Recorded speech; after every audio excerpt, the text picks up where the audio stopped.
Hello friends, market matrix में आपका स्वागत है। जहां हम एक पर्टिकुलर स्टॉक का एनालिसिस करते हैं और जानते हैं कि क्या ये स्टॉक में पोटेंशियल है इन्वेस्टर्स के वेल्थ को मल्टीप्लाई करने का। ये फ्रेंड्स हमारा ये कंटिन्यूएशन वीडियो है। सोलारा एक्टिव फार्मा का ये पार्ट 2 है। जो पार्ट 1 में हमने कुछ टॉपिक्स कवर किए थे जिसके बारे में हम एक ओवरव्यू लेते हैं। सबसे पहले तो हमने एक वेरी इंपॉर्टेंट की लर्निंग मेंटल मॉडल के ऊपर हमने डिस्कस किया था, that is the myopic loss aversion. इसमें हमने ये देखा था कि वॉरेन बफेट जी कैसे हमें बताते हैं कि why it is very important to have a very longer time horizon when you invest in any particular stocks. So आप कभी भी कोई भी इन्वेस्टमेंट करते हो तो कई बार शॉर्ट करेक्शंस में हम पैनिक कर जाते हैं and we tend to sell the stocks.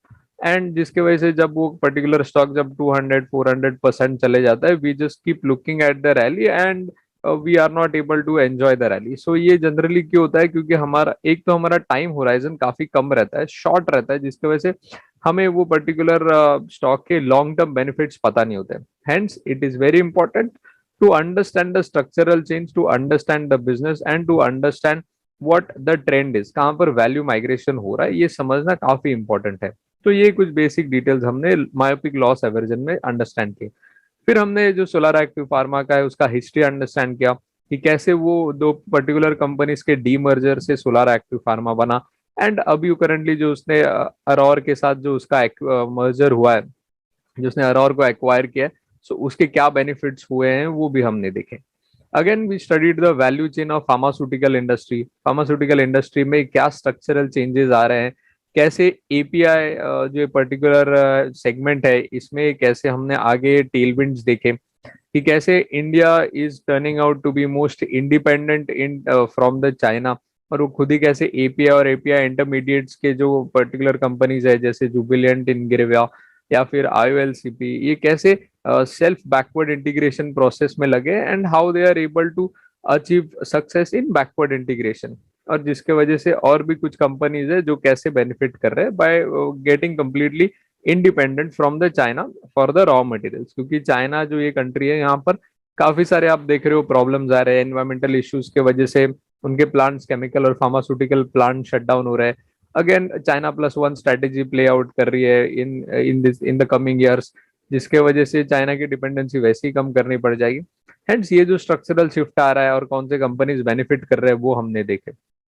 फिर फार्मा ये जो सोलारा एक्टिव है इसका हमने बिजनेस मॉडल अंडरस्टैंड किया कि जैसे उसका बेस एपीआई है, कॉम्प्लेक्स एपीआई है, बेस एपीआई के सारे जो जेनरिक एपीआई है उसके हमने सारे डिटेल्स देखे, पर्टिकुलर प्रोडक्ट्स के, आइबुप्रोफेन के, प्राजिक्विंटल के, गाबापेंटिन के, ये सारे हमने डिटेल में अंडरस्टैंड किए थे। अगेन जो कॉम्प्लेक्स एपीआई उसके पॉलीमर बेस में कैसे सोलारा के साथ Syngene, these are the only two Indian key players जो पॉलीमर केमिस्ट्री में जिनका पार्टिसिपेशन है। And today will be discussing their third business segment, that is the CRAMS. So CRAMS understand करने से पहले हमें ड्रग डेवलपमेंट प्रोसेस अंडरस्टैंड करना पड़ेगा। एंड ये कुछ टॉपिक्स है जो हम अभी पार्ट 2 में कवर करेंगे। ड्रग डेवलपमेंट प्रोसेस, फिर उसका कंपनी का जो क्रैम्स बिजनेस है वो, फिर मैन्युफैक्चरिंग फैसिलिटीज है सोलारा की अलग अलग जगह पे, वो कैसे है, क्या मैन्युफैक्चर कर रहे हैं वहां पर, कौन सा एलिमेंट बन रहा है, कौन सा मॉलिक्यूल या कौन सा एपीआई वहां पे वर्कआउट हो रहा है, वो सारी चीजें हम देखेंगे। फिर मैनेजमेंट के जो उनके की मैनेजरियल पर्सन हैं उनके बारे में हम अंडरस्टैंड करेंगे, उनका क्वालिफिकेशन क्या है, उनका बैकग्राउंड क्या है, कौन से सेक्टर, उनका कौन से सेगमेंट से वो पहले बिलोंग करते थे सोलारा ज्वाइन करने से पहले। मतलब बेसिक एक ओवरऑल अंडरस्टैंडिंग लेंगे हम मैनेजमेंट का। अगेन कॉन कॉल के कुछ स्निपेट्स भी हम यहाँ पे रिव्यू करेंगे, अंडरस्टैंड करेंगे कि जिससे कम है हमें मैनेजमेंट का आउटलुक और कंपनी का फ्यूचर प्रोस्पेक्ट्स हमें क्लियर हो जाए। ऑल्सो हम उनके कंपनी कुछ फाइनेंशियल्स और की रेशियोज देखेंगे जिससे हमें एक ओवरऑल स्ट्रक्चरल पिक्चर समझ में आएगा।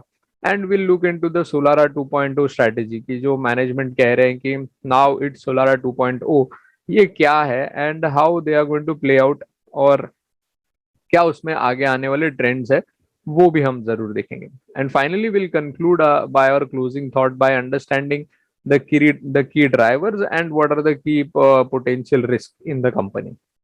So friends, let's start the video.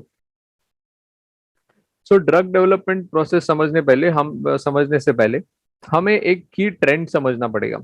जैसे कि आप देख सकते हो ये ग्राफ में कि over a period of time जो ड्रग डेवलपमेंट का कॉस्टिंग है वो काफी ज्यादा बढ़ गई है। सो उसके कुछ मेजर पॉइंट्स जो एक्चुअल में रीजंस है वो हम एक बार अंडरस्टैंड कर लेते हैं। एक तो ये है कि एक ड्रग, सारे जितने भी ड्रग्स पे काम होता है वो सारे के सारे फाइनल स्टेज तक वो सक्सेसफुल नहीं हो पाते। अराउंड इट्स ओनली, जैसे कि हमने यहाँ पर देखा, success rate has gone down to just 12%।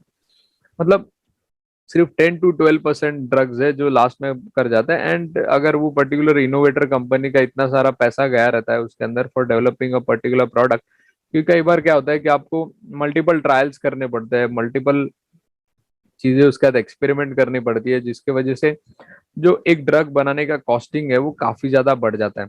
And hence उसको वो फाइनल प्रोडक्ट को वो अगर उन्हें उनसे सारा जो एक्सपेंस है वो इनकर करना है, तो फाइनल प्रोडक्ट का जो प्राइसिंग है, जो कॉस्टिंग है, वो काफी ज्यादा बढ़ जाता है। सो अगर एक पर्टिकुलर फार्मा कंपनी जो इनोवेटर है, अगर वो सारा रिसर्च खुद से करेगी, मैन्युफैक्चर खुद से करेगी वो मॉलिक्यूल है, तो उसका जो R&D एक्सपेंस है वो बहुत ज्यादा हो जाता है। और एंड हर कोई वो पर्टिकुलर ड्रग को अफोर्ड नहीं कर पाता है, hence they can not gain the volume.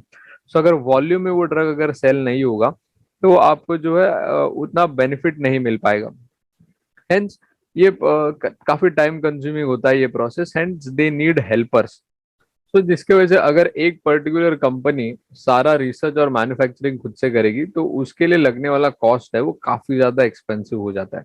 And अगर कोई पर्टिकुलर ड्रग फाइनल स्टेज के बाद अगर रिजेक्ट हो जाता है तो इतना सारा जो उन्होंने पैसा डाला है, इतना सारा टाइम जो गया है, वो सारा का सारा वेस्ट हो जाता है। हेंस इसके वजह से क्या होता है कि जो इनोवेटर कंपनीज होती है उन्हें हेल्पर्स की जरूरत रहती है। एंड हेंस वहां पर जैसे CROs, जैसे कॉन्ट्रैक्ट रिसर्च ऑर्गेनाइजेशन, CDMO मतलब contract development and manufacturing organisation, CMO that is contract manufacturing organisation, and CRAMS that is contract research and manufacturing systems. So यहाँ पर ये 4 प्लेयर्स एज ए हेल्पर्स काम करते हैं टू द इनोवेटर्स। तो friends, आपको ये समझना बहुत जरूरी है कि जो एक पर्टिकुलर ड्रग जो डेवलप करता है, जो सारा प्रोसेस करता है, उसे मतलब जो पर्टिकुलर जो कंपनी है जो ड्रग बनाती है एक्चुअल में, that company is the innovator company. और ये सारे जो हैं ऑर्गेनाइजेशंस जैसे CRO, CDMO, CMO और स्क्रैम्स, ये सारे हेल्पर्स है। मतलब इन लोग सिर्फ उन्हें हेल्प करते हैं सारे कंप्लीट प्रोसेस में। सो सारे प्रोसेस अभी हम वन बाय वन अंडरस्टैंड करते हैं ब्रीफ में। तो ये पूरा कंप्लीट ड्रग डेवलपमेंट का प्रोसेस है जिसमें फर्स्ट स्टेज है that is the discovery phase, second is the development, and third is the commercialisation. ये 3 स्टेज में जो है वो एक जो ड्रग डेवलपमेंट किया जाता है। So first is the discovery stage, जहां पर एक ड्रग का एक्चुअल टारगेट आइडेंटिफिकेशन किया जाता है। अलग अलग मॉलिक्यूल्स को, अलग अलग डिसीजेस को यहाँ पर मॉनिटर किया जाता है। एंड एक पर्टिकुलर फाइनल डिसीज यहाँ पर आइडेंटिफाई किया जाता है कि पर्टिकुलर ये डिसीज पे हम अभी एक ड्रग या एक मेडिसिन जो है वो फॉर्मुलेट करेंगे या बनाएंगे। तो यहाँ पर जो फर्स्ट स्टेज है, यहाँ पर डिस्कवरी स्टेज है, वहां पर बेसिकली वो पर्टिकुलर ड्रग का API, लाइक कौन सा एक्टिव फार्मास्यूटिकल इंग्रेडिएंट यूज किया जाएगा, और उसका फॉर्मुलेशन, लाइक कौन से फॉर्म में उसे दिया जाएगा पेशेंट्स को, वो डिसाइड किया जाता है। फिर डिस्कवरी स्टेज के बाद आता है प्री क्लिनिकल ट्रायल्स, जहाँ पे एनिमल्स के ऊपर वो पर्टिकुलर ड्रग टेस्ट किया जाता है। सो अगर फर्स्ट अगर क्लिनिकल स्टेज वो क्लियर कर जाता है तो वहां पर फिर उसके बाद उसकी IND एप्लीकेशन होती है, that is investigational new drug. So यहाँ पर क्या होता है कि जो सारी फाइलिंग्स है, सारे रिपोर्ट्स है, मतलब डिस्कवरी और प्री क्लिनिकल की, वो जनरेट करके IND जो है एप्लीकेशन के लिए फाइल किया जाता है, जहाँ पे जो अलग अलग रेगुलेटर्स रहते हैं, जैसे US FDA हो गया या यूरोपियन FDA हो गया, इसे प्रॉपरली सारे रिपोर्ट्स को एनालाइज करती है और फिर उसे उसका अप्रूवल मिल जाता है। Then the drug enters into the clinical zone, clinical phases, that is phase 1, phase 2 and phase 3। जो फेज 1 स्टेज रहता है वहां पर हेल्दी इंडिविजुअल्स को पर्टिकुलर जो है वो ड्रग दिया जाता है, ताकि उन्हें पता चले कि कोई उसका रिवर्स रिएक्शन तो नहीं है, कोई हेल्दी इंडिविजुअल पे उसका बैड इफेक्ट्स तो नहीं आ रहे। यहाँ पर ह्यूमन के ऊपर टेस्टिंग की जाती है। तो यहाँ पर जो फेज 1 का जो सक्सेस रेशियो है विच इज अराउंड 60 to 65%, यहाँ से ड्रग्स जो है वो आगे की स्टेज के लिए जाता है। एंड इसका जो टाइम पीरियड है फेज 1 का विच इज अराउंड 6 मंथ्स। सो जो फेज 2 है, यहाँ पर एक काफी इंटरेस्टिंग चीज भी प्रैक्टिस की जाती है, that is the placebo effect. Placebo effect में क्या होता है कि जो जो पेशेंट्स रहते हैं उन्हें एक्चुअल में रियल ड्रग नहीं दिया जाता, उन्हें फेक ड्रग दिया जाता है, जस्ट टू अंडरस्टैंड वेदर उसका इफेक्ट एक्चुअल में हो रहा है कि सिर्फ जो पेशेंट है उन्हें फील हो रहा है कि मैं ठीक हो रहा हूँ। तो इसे प्लेसिबो इफेक्ट कहा जाता है। सो फेज 2 का जो ट्रायल है उसका जो सक्सेस रेशियो अराउंड 30 to 35% है, और जो फेज 2 के ट्रायल को around 2 years of time span लगता है। After the success in phase 2, the drug enters into the phase 3 trial. जो फेज 3 क्लिनिकल ट्रायल होता है, यहाँ पर thousands of again around 1000 to 3000 individuals को वो ड्रग दिया जाता है, जहां पर अलग अलग जेंडर, एज ग्रुप एंड जो अलग अलग बॉडी टाइप के जो भी लोग होते हैं उन्हें ये ड्रग दिया जाता है, to understand whether it is very effective to various categories of individuals.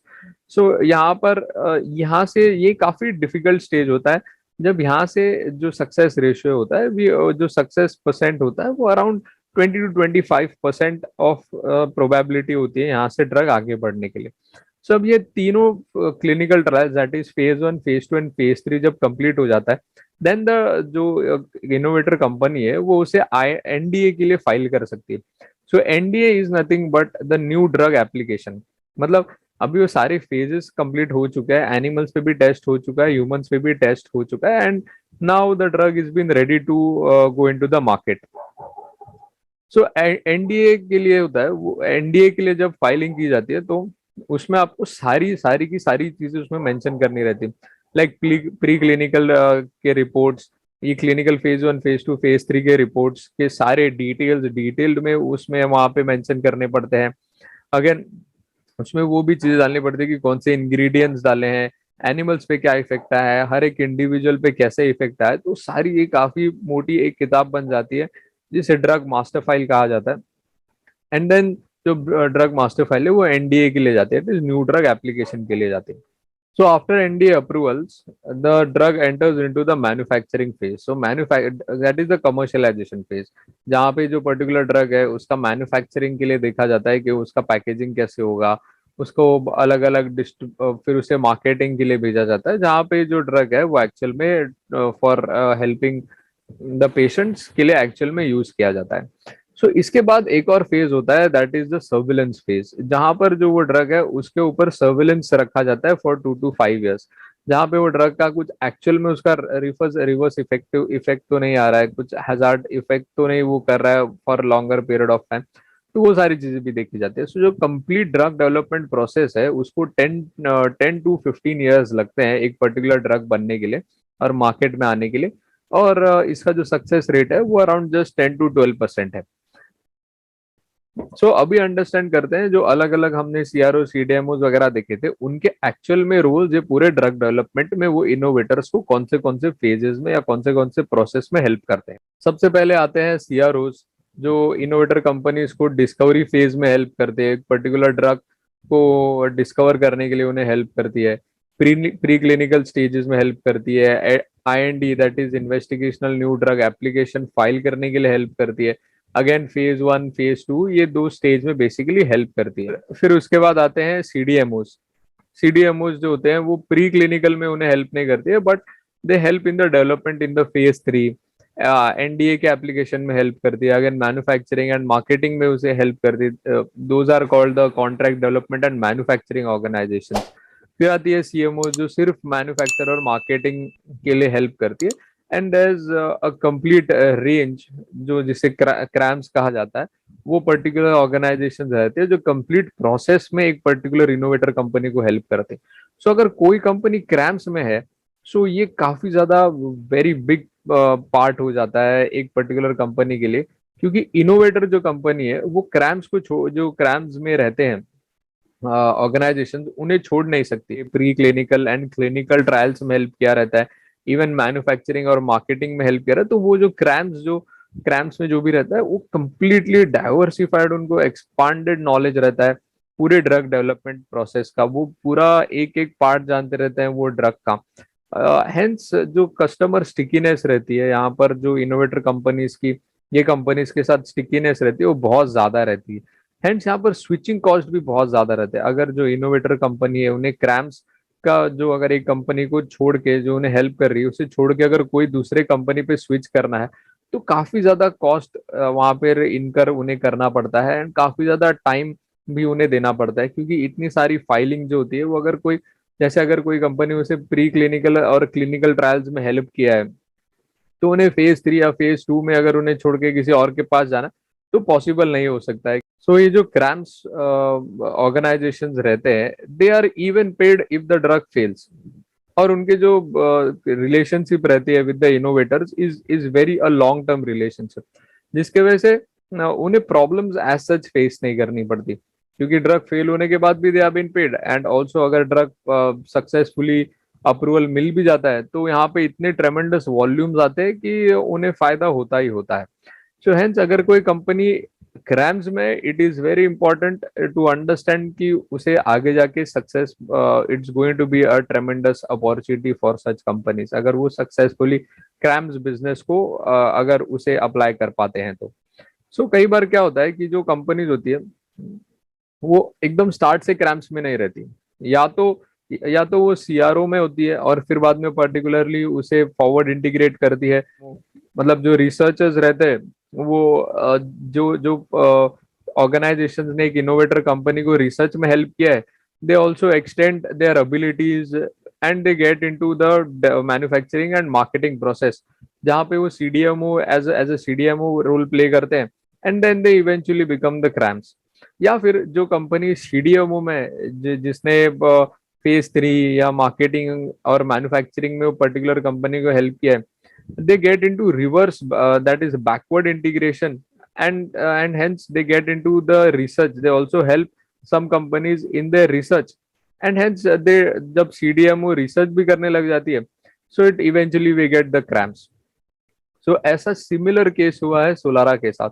Solara पहले जो था वो डेवलपमेंट और मैन्युफैक्चरिंग के लिए हेल्प करता था, अलग अलग इनोवेटर्स के साथ काम करता था। लेकिन अभी क्या हुआ है कि Solara has also entered and also help the innovator companies in the research process, जिसके वजह से eventually it has entered into the CRAMS business. तो अभी हम सोलारा का क्रैम्स बिजनेस अंडरस्टैंड करते हैं। So they are associated with various big pharma companies, mid-size and also emerging pharma biotech companies from North America, Europe, Japan, and rest of the world. They are also working with innovator companies to develop novel polymer in the CRAM segment। मतलब वो polymer जो उनका segment है, जो complex API का segment है, उसको लेकर के this Solara is been working with various innovator companies। Also उन्होंने recently Q1 में 4 new customers add on किए for their CRAM segment, which is highest in the last 3 years। Opportunity size जो वो रेवेन्यू विजिबिलिटी देख रहे हैं वो 40% growth देख रहे हैं on quarter basis from their CRAM segment. Also current business visibility indicates growth of 50% on year. So 40% quarter on quarter and 50% year on year, ये जो आउटलुक है काफी ज्यादा अग्रेसिव लग रहा है। This is not a defensive outlook, ये काफी अग्रेसिव आउटलुक लग रहा है मैनेजमेंट का। एंड ऑल्सो वो अपना जो क्रैम्स बिजनेस है उसे ऑर्गेनिकली एंड इनऑर्गेनिकली भी बढ़ाएंगे by contributing 30% to overall sales in the next 5 years। मतलब आने वाले नेक्स्ट 5 साल में जो क्रैम्स बिजनेस है उसका टोटल कंट्रीब्यूशन अराउंड 30% रहेगा, जो अभी अराउंड 10% है, वो आगे जाके इन 5 years उससे 30% का पाए देने वाले हैं।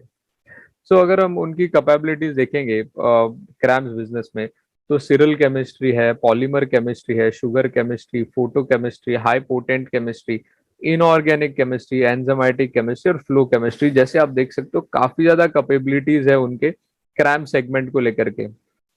मतलब ये अलग अलग केमिस्ट्रीज है जिससे जो ड्रग डेवलपमेंट प्रोसेस है वो काफी इजी हो जाता है एंड ऑल्सो आपको वो पर्टिकुलर चीज का नॉलेज बहुत ही ज्यादा रहता है।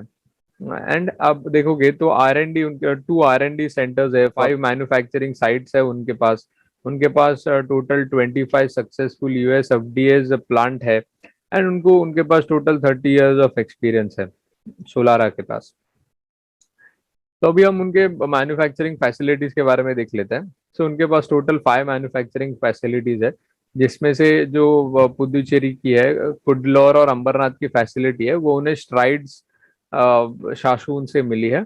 और जो मैंगलोर और मैसूर की फैसिलिटी है वो उन्हें सीक्वेंट साइंटिफिक से मिली है। हमने पहले ही पार्ट में डिस्कस किया था जब हमने हिस्ट्री देखी थी कि सोलारा जो है वो दो कंपनीज के मर्जर से हुआ है, दैट इज स्ट्राइड्स का ह्यूमन एपीआई और सीक्वेंट साइंटिफिक का ह्यूमन एपीआई मर्ज करके ये सोलारा बना है। तो इनकी फैसिलिटीज भी इसे मिल गई है।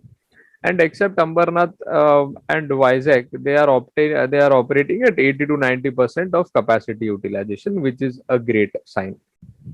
तो अगर हम यहाँ पर इनकी पुडुचेरी फैसिलिटी के बारे में देखेंगे, सो it is the largest ibuprofen capacity in the world. मतलब एक पर्टिकुलर फैसिलिटी में इतना ज्यादा आइबुप्रोफेन कहीं और मैन्युफैक्चर नहीं हो रहा है। एंड यहाँ से हमने देखा था कि ibuprofen contributes to 25 to 30% of their sales. और जो उनके जो लॉन्ग स्टैंडिंग रिलेशनशिप्स होते हैं उनके आइबुप्रोफेन जो सप्लायर्स है जिनको सप्लाई करते हैं उनके साथ लॉन्ग टर्म कॉन्ट्रैक्ट्स होते हैं, जिसके वजह से दे आर जो है उनका जो कंप्लीट रेवेन्यू है वो काफी प्रूफ हो जाता है, विद द फ्लक्चुएशन प्रूफ भी कह सकते हैं हम उसे। और पुडुचेरी फैसिलिटी में पायलट क्रैम्स ऑपरेशंस भी किए जाते हैं। और अगर हम कुडलूर फैसिलिटी की बात करेंगे तो यहाँ पर एक्चुअली एक प्रॉब्लम आई थी जहाँ पे उन्हें 6 ऑब्जर्वेशंस के बाद उन्हें ओआई मिला था, that is objectional action indicator.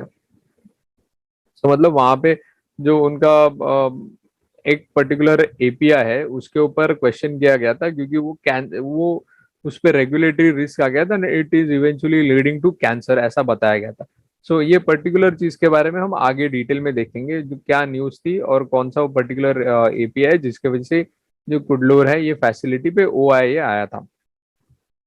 और ये जो पर्टिकुलर फैसिलिटी है यहाँ it is again the third most important facility क्योंकि वहां से 20 to 25% सेल्स जनरेट हो रहे हैं। जो मैंगलोर की फैसिलिटी है it is for the base API, जो मतलब हाई वॉल्यूम एपीआई होते हैं। हाई वॉल्यूम उसी में होता है जहाँ पे जेनरिक एपीआई जो होते हैं जैसे आइबुप्रोफेन प्राजिक्वेंटल जैसे जो एपीआई है वो मैन्युफैक्चर होते हैं जो हाई वॉल्यूम्स पे होते हैं, और उसी के इंटरमीडिएट्स यहाँ पे मैंगलोर के फैसिलिटी में बनाए जाते हैं। जैसे कि हमने बात की थी कि it is the largest production यहाँ पर किया जाता है for the key product that is the praziquantel, जो एक एंटी वॉर्मिंग एपीआई है। अंबरनाथ जो है it is use for complex API and advance intermediates. तो यहाँ पे पॉलीमर बेस्ड केमिस्ट्री ज्यादा करके यहाँ पर पॉलीमर बेस्ड केमिस्ट्री का अंबरनाथ में एप्लीकेशन है। और इसकी जो कमेंस हुआ था वो फर्स्ट क्वार्टर ऑफ FY 22 में, जो अंबरनाथ का फैसिलिटी है वो यहाँ से ऑपरेशनल हुआ था। और जब तक ये वाइजैक की इनकी कैपेसिटी जब तक ऑपरेशनल नहीं हो जाती तब तक the management is looking at Ambernath as a key growth driver for Solara. So Vizag के बारे में हमने पहले भी डिस्कस किया था फर्स्ट वीडियो में, तो अगर आपने वो नहीं देखा है तो आप जरूर देखिए। वहां पर हमने वाइजैक ये पर्टिकुलर जो साइट है वहां से कैसे रेवेन्यू विजिबिलिटी आ सकती है वो भी हमने तब वहां पे डिस्कस किया। सो सोलारा के 2 R&D सेंटर्स है, one is in Chennai and other is in Bangalore. So now talking about their management, सबसे पहले आते हैं MD and CEO that is the chief executive officer which is Bharat sir. Bharat sir जो है उन्होंने डीएसएम सिनोकेम फार्मा और royal DSM में उन्होंने सीएक्सओ का ये लेवल पे वो पहले से ऑपरेट कर रहे थे। So CXO is the chief experience officer, मतलब जो पर्टिकुलर सारे वो कंप्लीट जो कंपनी है उसे सिंगल पेज पे लाता है and he particular leads to a particular vision या मिशन के तरफ वो उसे पर्टिकुलर कंपनी को लीड करते हैं। ये होता है सीएक्सओ का रोल। सो उन्होंने ये जैसे 2 बड़ी कंपनीज के यहाँ पर उन्होंने सीएक्सओ का पोजीशन पे वो काम कर रहे थे। He is an engineering graduate with management degree from the institute of technology and management Chennai, and he has also achieved a master's degree in international management from the Thunderbird School of Global Management, that is from the United States. Second जो executive director है Hariharan sir, he's cost accountant with more than 30 years of experience in this field, और उन्होंने काफी major role play किया था with the merger of Shasun pharma and the Stride Shasun जो हमने पहले देखा था। फिर बाद में जो फाइनेंशियल ऑफिसर है Subhash sir, he has worked with prestigious companies like Whirlpool, Sterlite, Hindustan copper and Calcom. यहाँ पे सीनियर फाइनेंस रोल्स पे उनका अपॉइंटमेंट हुआ था and he was been heading the finance department in those particular company. His last position was as a president and CFO in the PI Industries. PI Industries के बारे में आप शायद ही जानते होंगे. It is a major production जो होता है PI इंडस्ट्रीज का, वो एग्रोकेमिकल सेक्टर में होता है.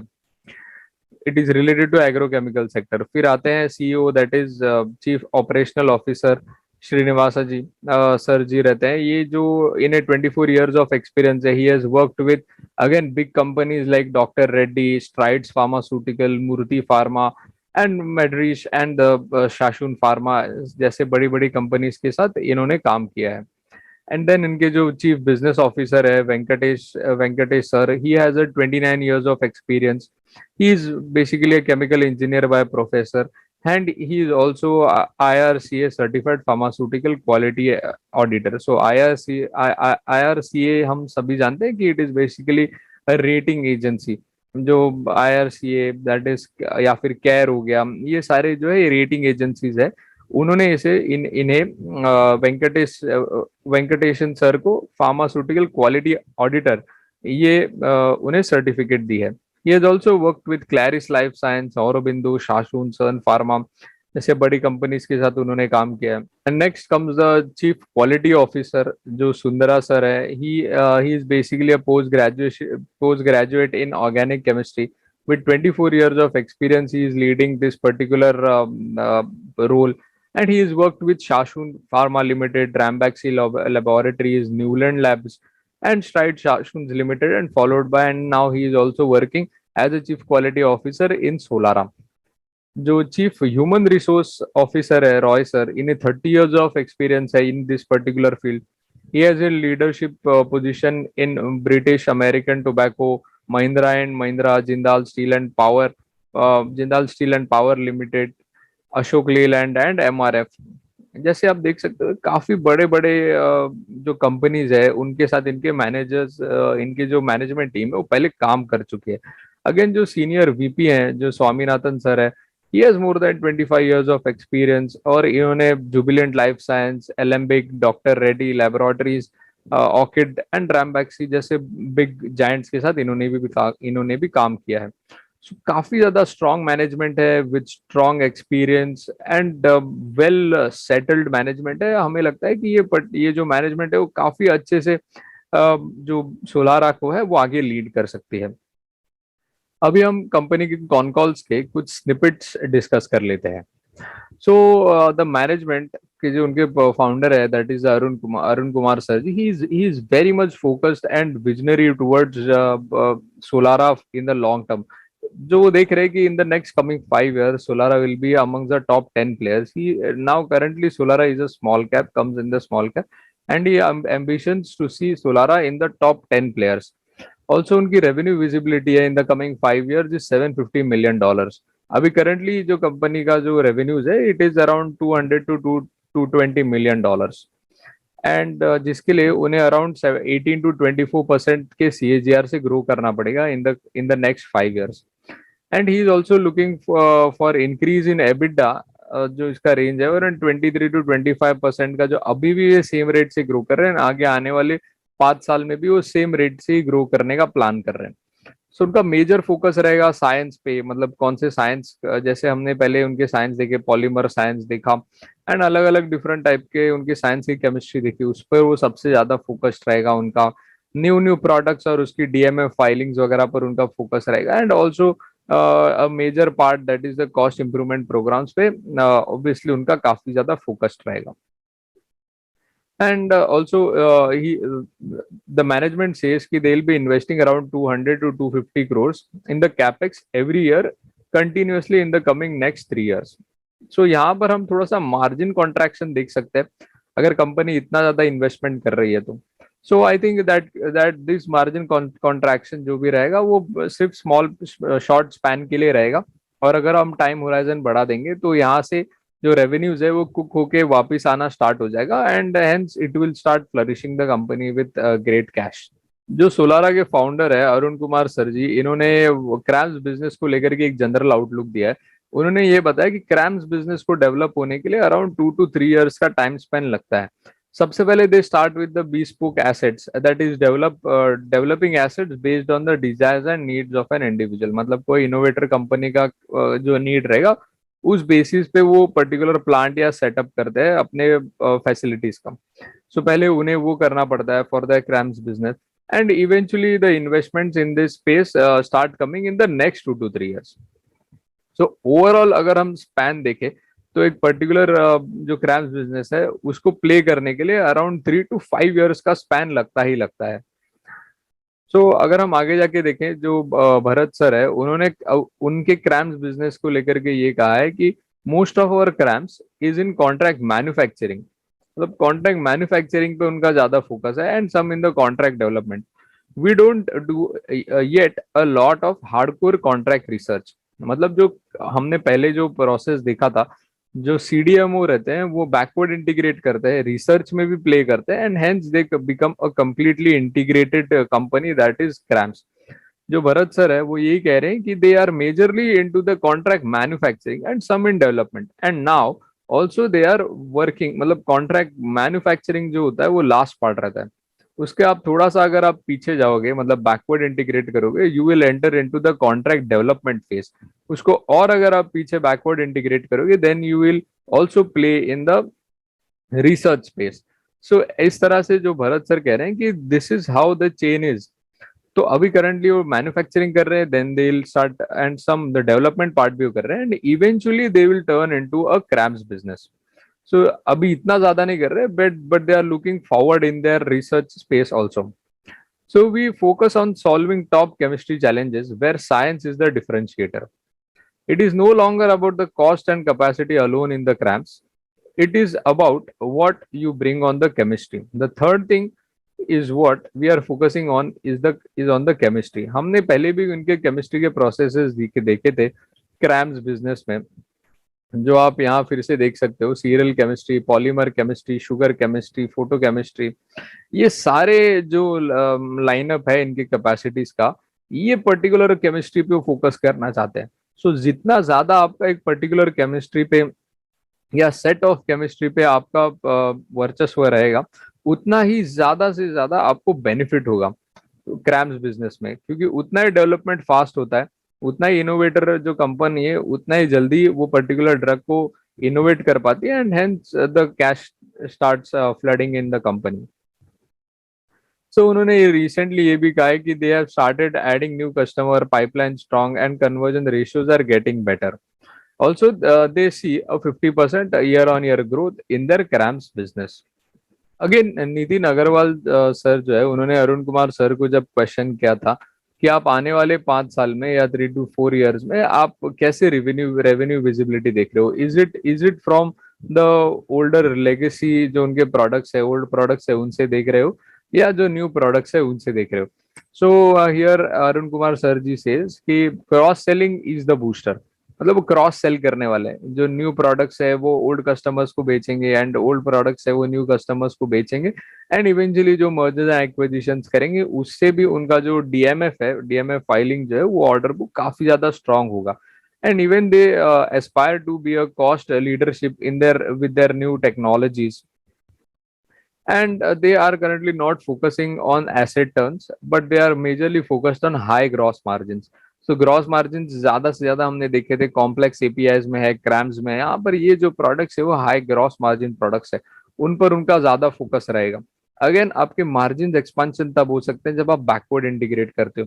जैसे हमने देखा था कि जो सोलारा है उसने आइबुप्रोफेन जो उनका 30% सेल्स कंट्रीब्यूट करता है, उन्होंने आइबुप्रोफेन को कंप्लीटली बैकवर्ड इंटीग्रेट कर दिया है, एंड जो अभी Q3 रहेगा वहां से वो कंप्लीटली ऑपरेशनल भी रहेगा।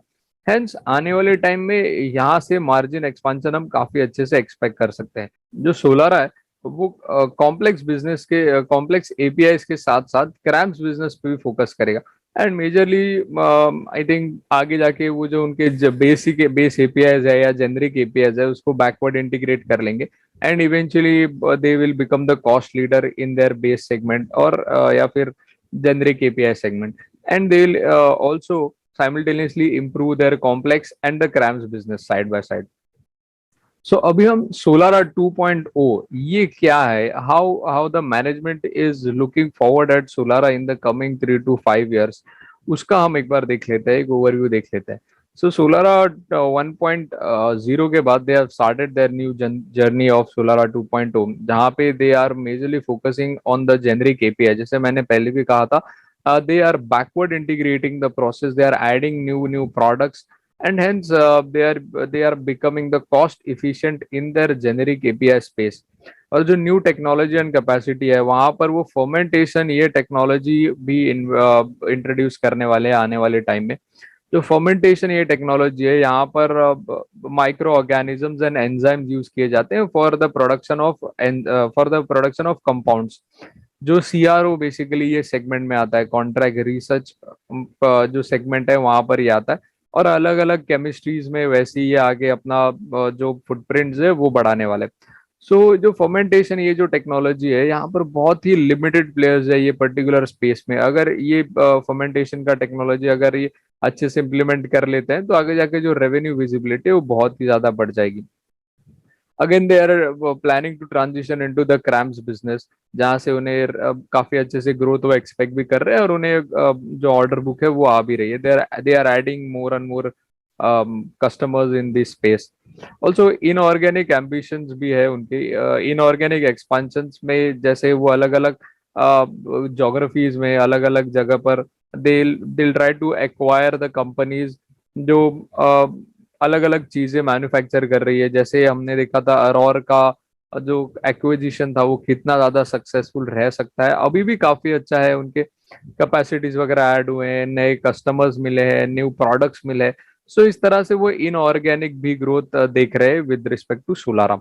And hence by 2025 Solara aspires to become the top global pure play API company with revenue of more than $750 million and EBITDA margins to 23 to 25% and with a CAGR growth of 25%।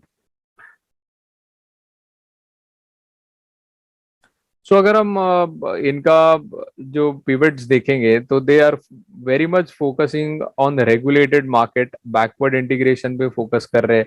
R&D जो उनकी expansion है उसको अच्छे से R&D की capacity जो है वो इंक्रीज कर रहे हैं। They spend R&D spend for the quarter was 141 million rupees, जो 3.4% उन लोग अभी करंटली उनका एक्सपेंस है कंट्रीब्यूट कर रहे हैं फ्रॉम द रेवेन्यूज। उन लोग स्पीड एंड साइंस पे फोकस करने वाले हैं, trying to incubation the fast growth business. यहाँ पर वो tough chemistries they are planning to solve the tough chemistry challenges via technology platform. यहाँ पर अलग अलग टेक्नोलॉजीज वो यूज करके they are trying to solve the जो जितने भी टफ केमिस्ट्रीज होती है, कॉम्प्लेक्स केमिस्ट्रीज होती है, उसको वो सॉल्व करने का ट्राई करेंगे। They'll try to acquire new science capabilities, and also they are looking at very much they are positive towards the inorganic and organic growth of CRAM segment।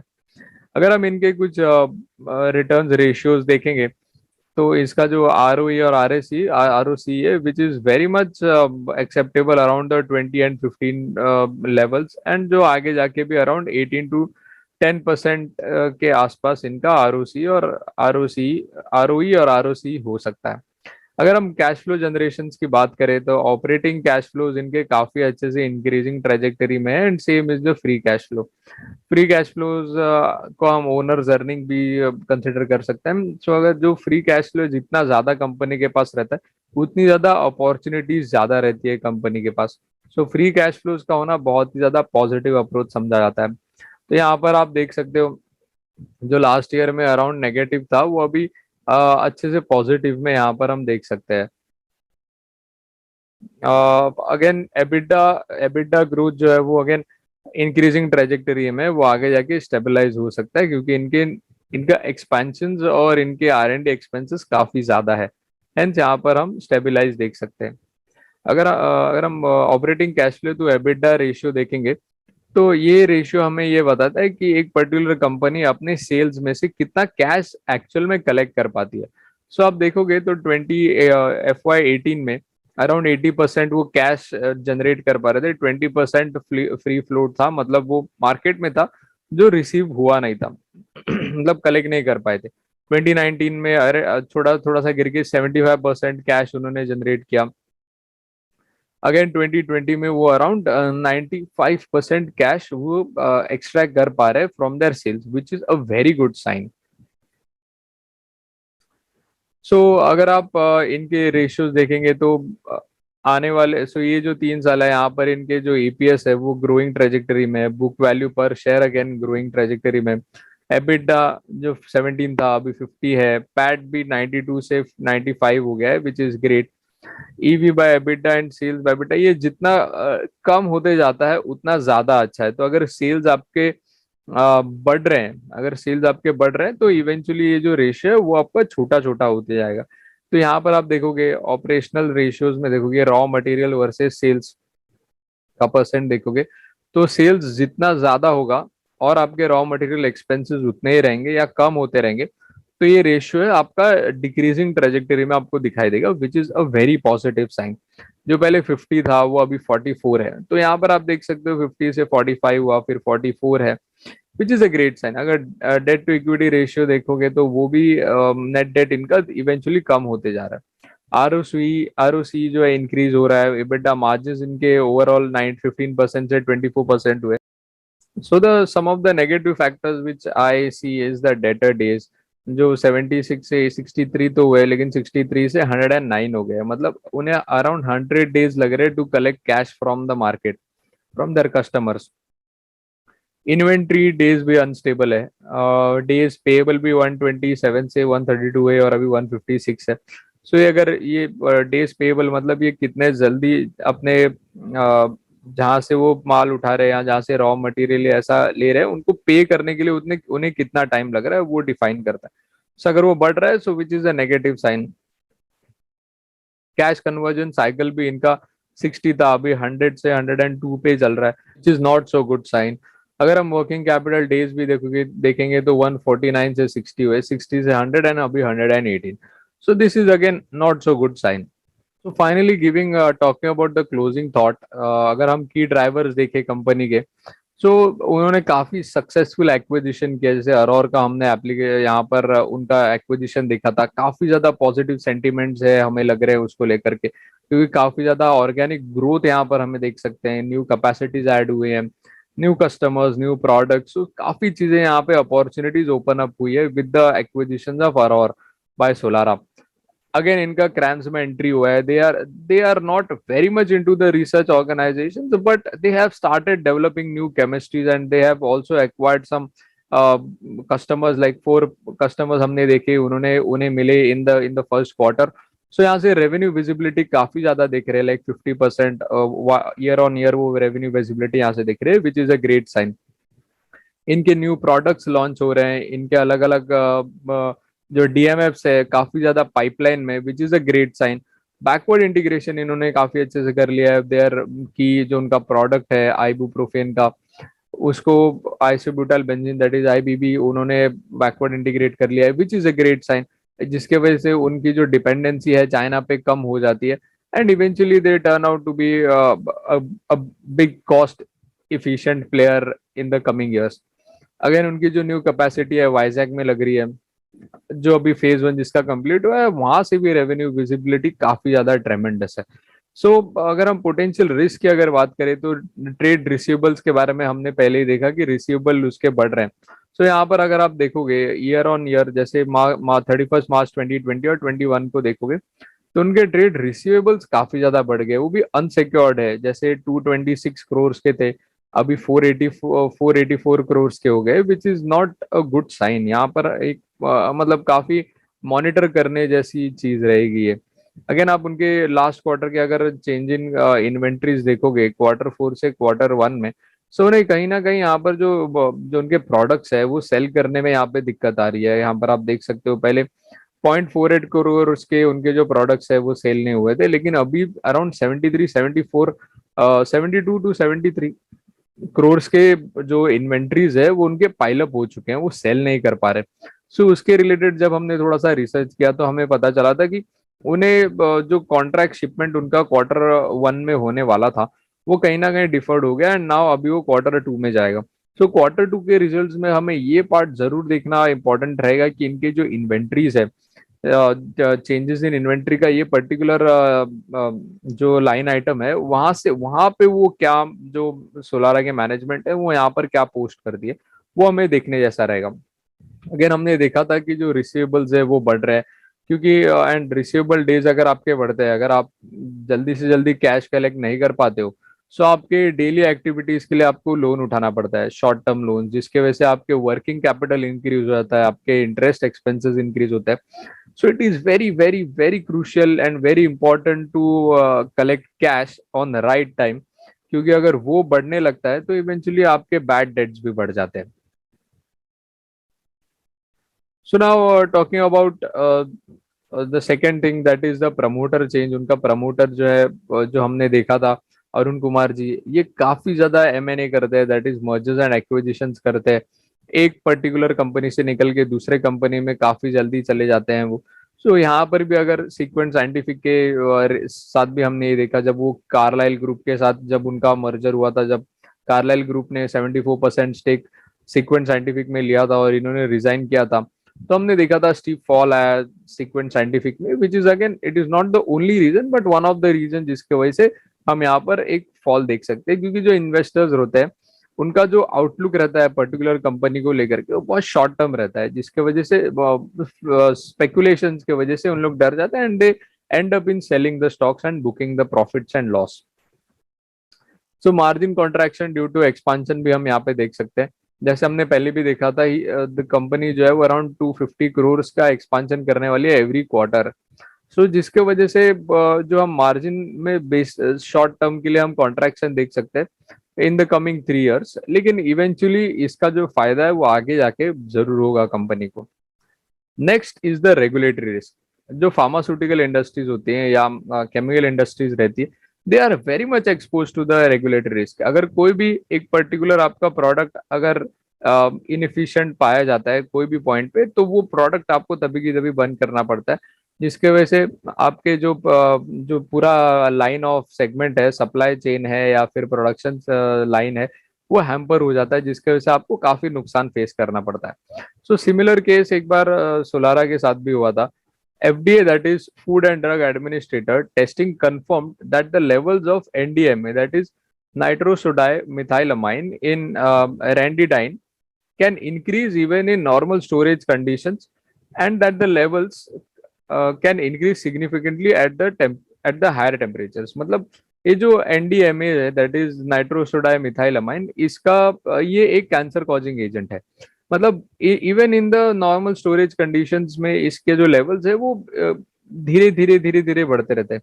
अगर वो expose हो जाता है हीट को, मतलब वहां पर अगर टेम्परेचर ज्यादा बढ़ जाता है, सो इसका जो NDMA के लेवल्स है in this particular API, that is ranitidine, वो बढ़ जाते हैं, जिसके वजह से जो कंज्यूमर है, इसको जो भी कंज्यूम करेगा, उसके बॉडी को एडवर्स इफेक्ट होने के काफी ज्यादा चांसेस हो जाते हैं। Hence, यहाँ पे रेनिटिडाइन में भी expose to heat while it is being transported from the distributions and when the customers handle for medication। So मतलब कई बार इसके ये जो है वो एक्सपोज हो जाते हैं हीट को, और इसके जो इसके इफेक्ट है वो काफी ज्यादा एडवर्स होते होते जाते हैं, जिसके वजह से ये जो पर्टिकुलर API है वो बंद कर दिया गया था। एंड जिसके वजह से इनकी कुडलोर की जो फैसिलिटी है वहां पर OI, that is objectional action indicator, आया था। सो आगे जाके हमें ये भी देखना रहेगा कि आगे जाके ऐसी कोई चीजें कंपनी के ऊपर ना आए, एंड ये एक जो कुडलोर की फैसिलिटी है उस पर US FDA का क्या टेक है, क्योंकि मैनेजमेंट का कहना है कि वहां से यूरोपियंस, जो यूरोपियन FDA है, वहां से उनको अप्रूवल मिल चुका है and they are forward looking at the US approval also. So friends, this here we come to an end और with our both the parts, और हम आशा करते हैं आपको हमारे ये दोनों पार्ट काफी इंफॉर्मेटिव लगे होंगे, काफी ज्यादा आपको यहाँ से नॉलेज मिला रहेगा कि आप जब भी कोई कंपनी को एनालिसिस करते हो तो आपको फंडामेंटली कैसे एनालिसिस करना चाहिए, ताकि आपका जो विजन है वो काफी ज्यादा लॉन्ग टर्म के लिए हो जाए और आप शॉर्ट स्पेकुलेशन से और शॉर्ट टर्म करेक्शन से आप बच सके। So do like our video, share with all your friends, and we hope to see you in the next videos. Also, friends, this is not any kind of recommendation. This video is only for educational purpose. कोई भी investment करने से पहले आप आपके financial adviser को जरूर consult करें। Thank you.